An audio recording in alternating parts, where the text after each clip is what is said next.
Good morning, good afternoon, good evening. Welcome to Raven's Readings. I'm reading now from The Big Sleep, a hard-boiled crime novel written in 1939 by Raymond Chandler, introducing his character Philip Marlow. It was first adapted to film in 1946, starring Humphrey Bogart and Lauren Bacall. I do readings twice a week. If you subscribe to my Substack newsletter, you'll get notified of my updates as soon as they're ready. If you enjoy this reading or have other classics you'd like to hear, leave me a comment. The first chapter is short, so I'll add in number 2 also. We'll meet Marlow and some of the other main characters.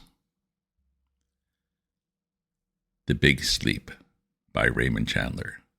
Chapter 1. It was about 11 o'clock in the morning, mid-October, with the sun not shining and a look of hard, wet rain in the clearness of the foothills.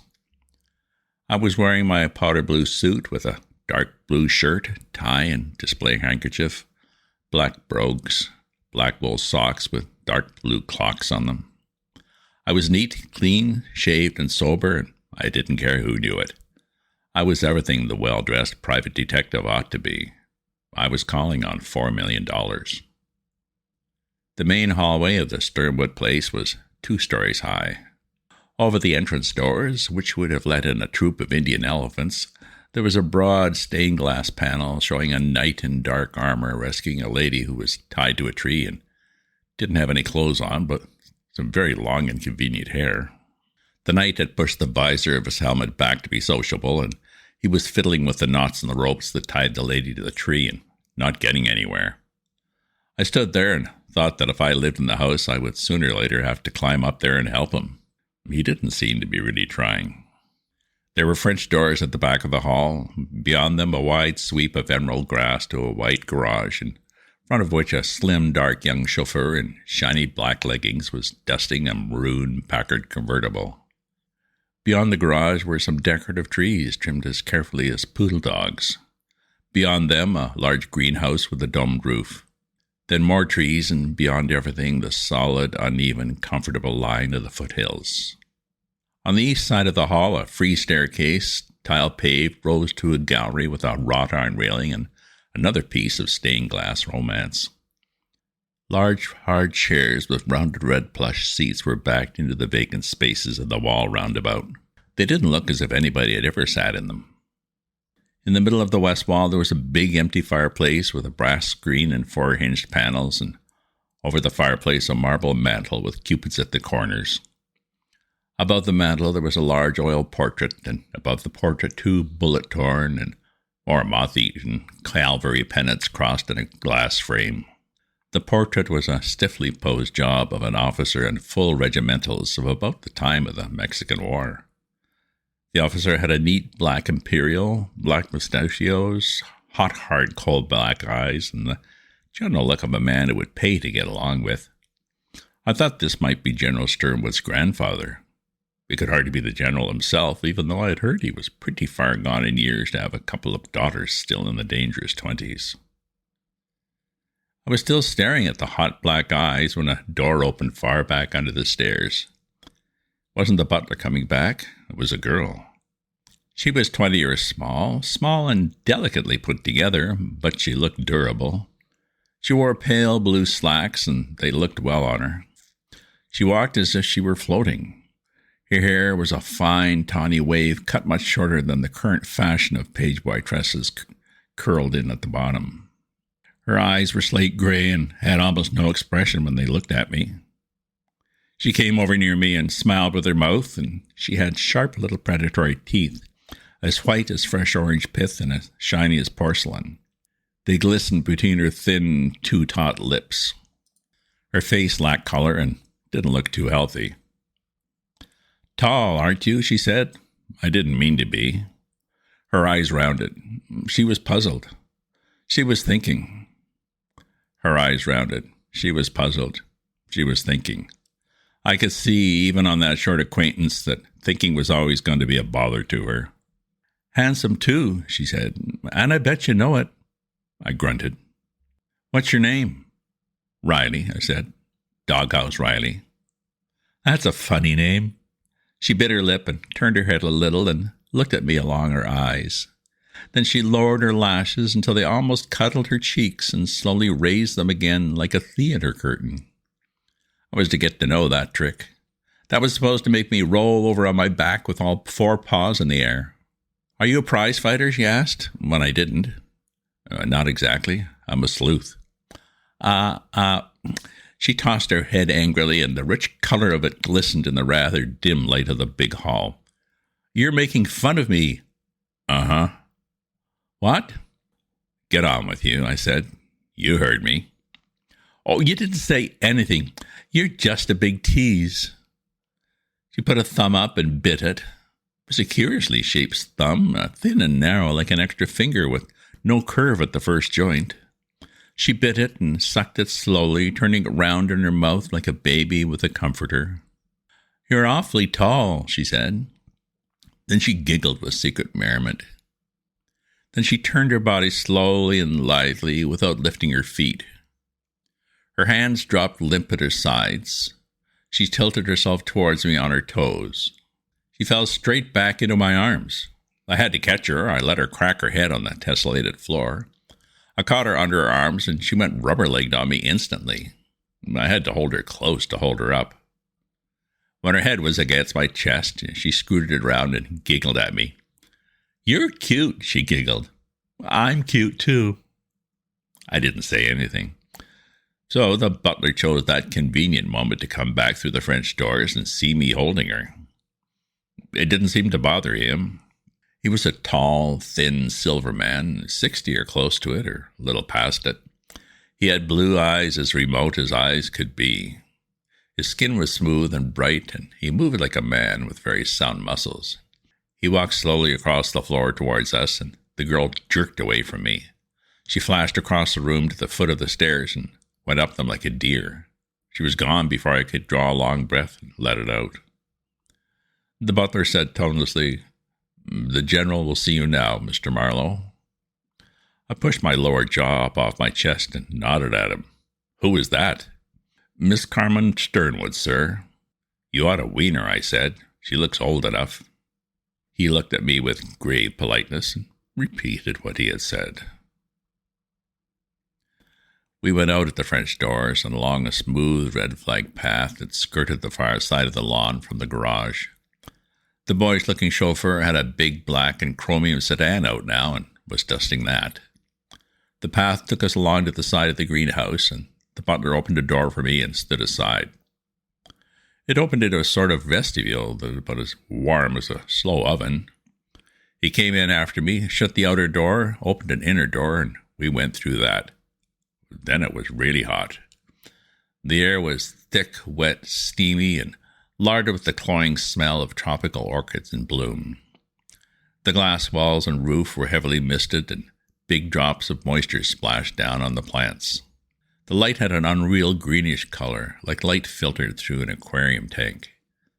The plants filled the place, a forest of them with nasty meaty leaves and stalks like the newly washed fingers of dead men.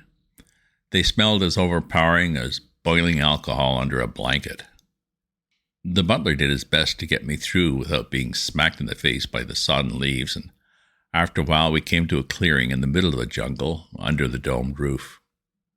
Here, in a space of hexagonal flags, an old red Turkish rug was laid down, and on the rug was a wheelchair, and in the wheelchair an old and obviously dying man watched us come with black eyes from which all the fire had died out, but which still had the coal-black directness of the eyes in the portrait that hung above the mantel in the hall.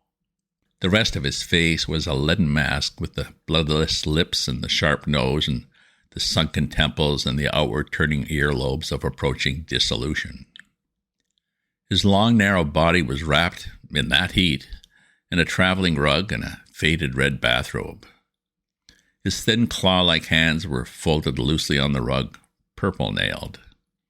A few locks of dry white hair clung to his scalp like wildflowers fighting for life on a bare rock. The butler stood in front of him and said, "This is Mr. Marlow, General." The old man didn't move or speak or even nod. He just looked at me lifelessly. The butler pushed a damp wicker chair against the back of my legs, and I sat down. He took my hat with a deft scoop. Then the old man dragged his voice up from the bottom of a well and said, "Brandy, Norris. How do you like your brandy, sir?" "Any way at all," I said. The butler went away among the abominable plants. The general spoke again, slowly, using his strength as carefully as an out-of-work showgirl using her last good pair of stockings. "I used to like mine with champagne," he said. "The champagne is cold as Valley Forge and about a third of a glass of brandy underneath it. You may take your coat off, sir. It's too hot in here for a man with blood in his veins." I stood up and peeled off my coat and got a handkerchief out and mopped my face and neck and the backs of my wrists. St. Louis and August had nothing on that place. I sat down again and felt automatically for a cigarette and then stopped. The old man caught the gesture and smiled faintly. "You may smoke, sir. I like the smell of tobacco." I lit the cigarette and blew a lungful at him, and he sniffed at it like a terrier at a rat hole. The faint smile pulled at the shadowed corners of his mouth. "A nice state of affairs when a man has to indulge his vices by proxy," he said dryly. "You're looking at a very dull survival of a rather gaudy life, a cripple paralyzed in both legs and with only half of his lower belly. There's very little that I can eat, and my sleep is so close to waking it's hardly worth the name. I seem to exist largely on heat, like a newborn spider, and the orchids are an excuse for the heat. Do you like orchids?" "Not particularly," I said. The general half closed his eyes. "They are nasty things," he said. "Their flesh is too much like the flesh of men, and their perfume has the rotten sweetness of a prostitute." I stared at him with my mouth open. The soft, wet heat was like a pall around us. The old man nodded as if his neck were afraid of the weight of his head. Then the butler came, pushing back through the jungle with a tea wagon, mixed me a brandy and soda, swathed the copper ice bucket with a damp napkin, and went away softly among the orchids. A door opened and shut behind the jungle. I sipped the drink. The old man licked his lips, watching me over and over again, drawing one lip slowly across the other with a funereal absorption, like an undertaker dry-washing his hands. "Tell me about yourself, Mr. Marlow. I suppose I have a right to ask?" "Well, sure, but there's very little to tell," I said. "I'm 33 years old, went to college once, and can still speak English if there's any demand for it. There isn't much in my trade. I worked for Mr. Wilde, the district attorney, as an investigator once. His chief investigator, a man named Bertie Oles, called me and told me he wanted to see me. I'm unmarried because I don't like policemen's wives." "And a little bit of a cynic," the old man smiled. "You didn't like working for Wilde?" "I was fired for insubordination. I test very high on insubordination, General." "I always did myself, sir. I'm glad to hear it. What do you know about my family?" "Well, I'm told you're a widower and have 2 young daughters, both pretty and both wild. One of them has been married 3 times, the last time to an ex-bootlegger who went in the trade by the name of Rusty Regan. That's all I heard, General."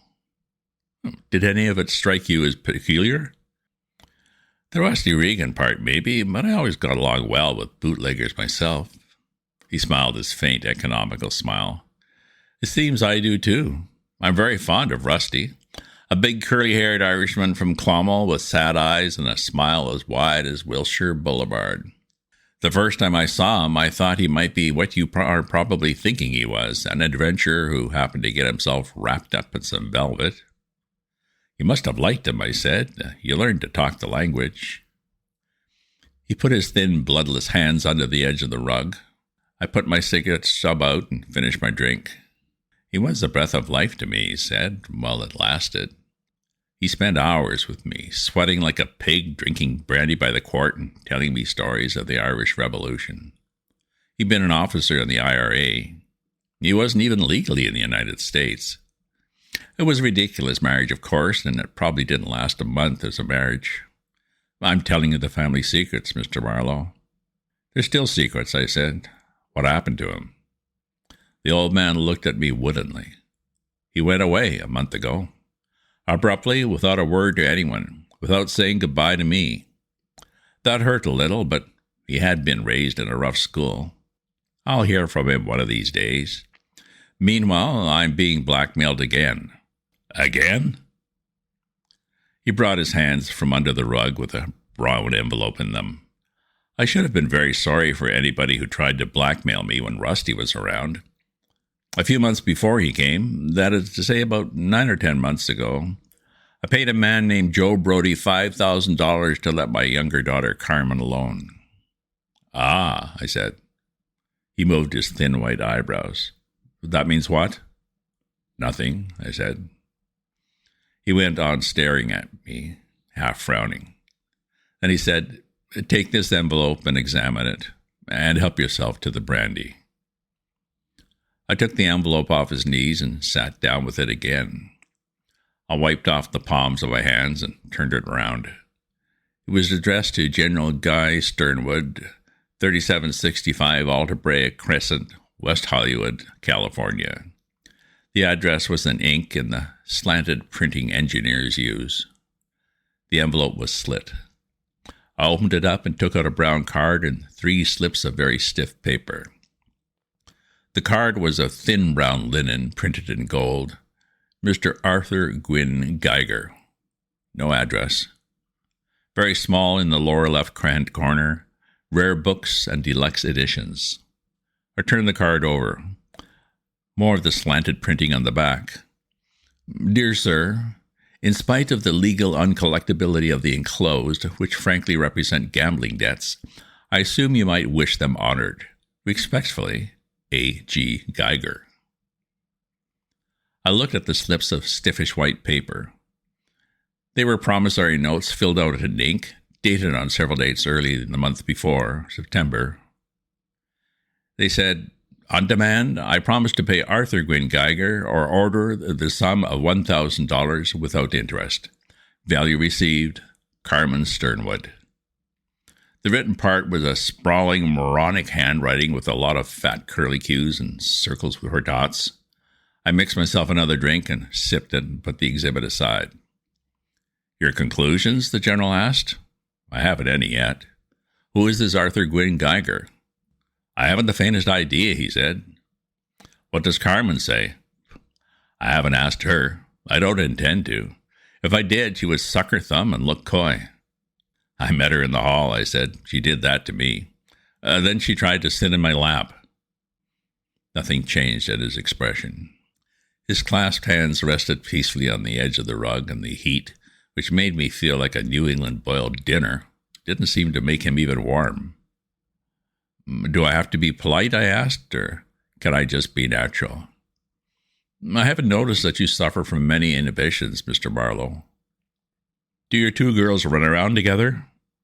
I think not, he said. I think they go their separate and slightly divergent roads to perdition. Vivian is spoiled, exacting, smart, and quite ruthless. Carmen is the child who likes to pull wings off flies. Neither of them has more moral sense than a cat. Neither have I. No Sternwood ever had. Proceed. They're well educated, I suppose. They know what they're doing. He nodded. Vivian went to good schools of the snob type and to college. Carmen went to half a dozen schools of greater and greater liberality and ended up where she started. I presume they both had and still have all the usual vices. If I sound a little sinister as a parent, Mr. Marlow, it's because my hold on life is too slight to include any Victorian hypocrisy. He leaned his head back and closed his eyes, then opened them again suddenly. I need not add that a man who indulges in parenthood for the first time at the age of 54 deserves all he gets. I sipped my drink and nodded. The pulse in his lean gray throat throbbed visibly, and yet so slowly that it was hardly a pulse at all. An old man 2/3 dead and still determined to believe he could take it. Your conclusions? He snapped suddenly. I'd pay him. Why? It's a question of a little money against a lot of annoyance, sir. There has to be something behind it. But nobody's going to break your heart if it hasn't been done already. It would have taken an awful lot of chiselers, an awful lot of time to rob you of enough so you'd even notice it. I have pride, sir, he said coldly. Well, somebody's counting on that. It's the easiest way to fool them, that or the police. Geiger can collect on these notes unless you can show fraud. Instead of that, he makes you a present of them and admits that they are gambling debts, which gives you a defense, even if he had kept the notes. If he's a crook, he knows his onions, and if he's an honest man doing a little own business on the side, well, he ought to have his money. Who was this Joe Brody you paid $5,000 to?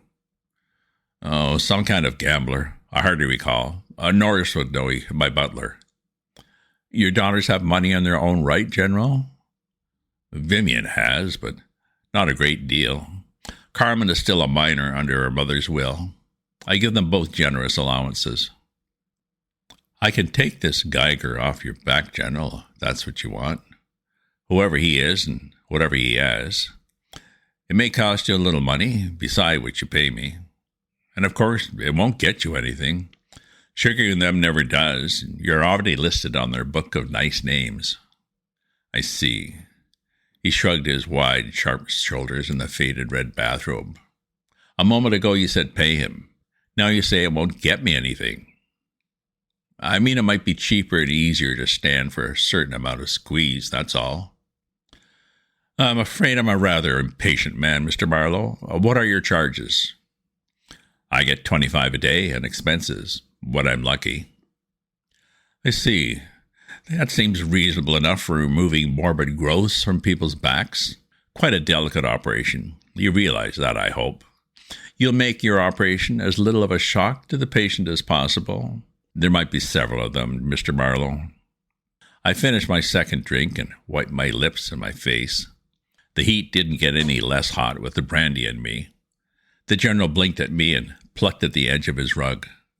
General, can I make a deal with this guy if I think he's within hooting distance of being on the level?